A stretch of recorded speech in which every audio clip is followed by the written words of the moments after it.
জার্মানিতে বাংলাদেশের মতো করে কিন্তু কোরবানি হয় না। জার্মানির কোরবানির সিস্টেম থাকে একটু অন্যরকম।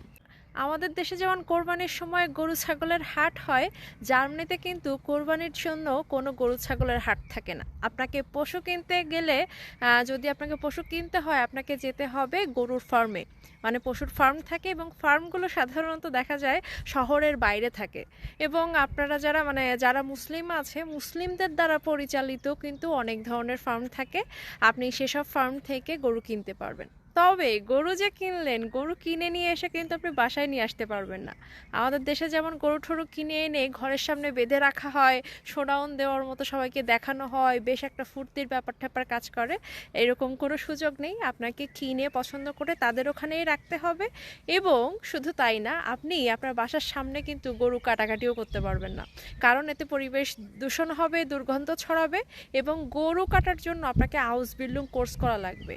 আপনার যদি কোর্স করা থাকে তবেই আপনি এগুলো কাটাকাটি করতে পারবেন।